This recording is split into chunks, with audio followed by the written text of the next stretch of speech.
মা, তুমি আমার জামা কাপড় কেচেছিলে? হ্যাঁ, কেচেছিলাম। কেন, কি হয়েছে? তোমাকে কতবার বলেছি আমার জামা কাপড় কাচার আগে আমার প্যান্টের পকেটগুলো চেক করে নেবে। এই দেখো, এই নোটগুলোর অবস্থা দেখেছো? এগুলো আর ব্যবহার করা যাবে? আরে বাবু, আমি একদম ভুলে গেছি। দেখবি পরের বার থেকে আমি ঠিক খেয়াল রাখবো।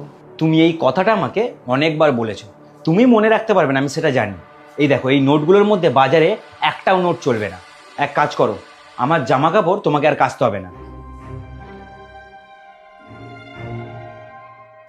পবিত্র, কি চলছে এসব?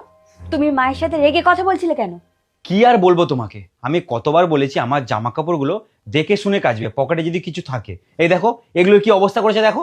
তো তো কি হয়েছে? তা বলে তুমি মায়ের উপর চিৎকার করবে? মা তোমার সব কাজ করে দেয়, তারপরেও তুমি মাকে এতগুলো কথা শোনালে।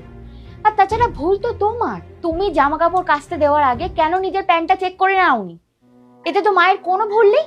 হ্যাঁ, তুমিও এবার মায়ের হয়ে কথা বলো। তুমি বুঝতে পারছো না?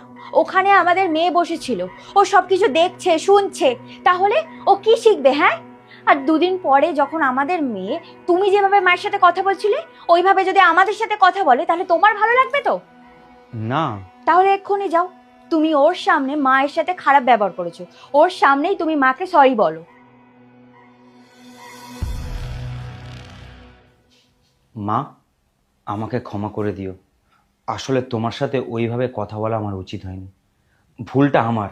জামা কাপড়গুলো রাখার আগে আমারই চেক করে নেওয়া উচিত ছিল। তবে হ্যাঁ, পরের বার থেকে তুমি চিন্তা করো না, আমার জামা কাপড় আমি চেক করে রাখবো। ঠিক আছে বাবু, ওটা কোনো ব্যাপার নয়।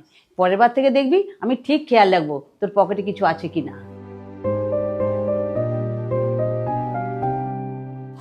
পায়েল, তুমি এক কাজ করো, এই টাকাটা তোমার কাছে রাখো, আর মা যদি চায় মাকে দিয়ে দেবে। আরে আমি কে যে তোমার মাকে আমি টাকা দেব? তুমি টাকাটা মাকে দিয়ে দাও, তাহলে আর মাকে আমার কাছ থেকে টাকাটা চাইতে হবে না। আরে মায়ের যখন দরকার পড়বে তোমার কাছ থেকে মা নিয়ে নেবে। পবিত্র, একটু বোঝার চেষ্টা করো। শাশুড়ি বৌমার মধ্যে যতই সম্পর্ক ভালো থাকুক না কেন, শাশুড়ি বৌমার থেকে টাকা চাইতে একটু হলেও দ্বিধা বোধ করে। তাই জন্যই বলছি, তুমি মাকে গিয়ে টাকাটা দিয়ে দাও। আমার যখন প্রয়োজন হবে আমি মায়ের কাছ থেকে চেয়ে নেবো। এই কথাটা তুমি ঠিক বলেছো, কারণ মাকে যতই কম টাকা দিই না কেন, ওর মধ্যে মা ঠিক সংসার সামলে নেবে। তার থেকে কখনো কখনো আবার টাকা বাঁচিয়েও রাখে। পবিত্র, আমি তো সেটাই বোঝানোর চেষ্টা করছি। তুমি যেভাবে মাকে ভালোবাসবে, খেয়াল রাখবে, আমাদের মেয়ে যেটা দেখবে সেটাই শিখবে। ঠিক আছে, তাহলে এই টাকাটা আমি মাকে দিয়ে আসছি।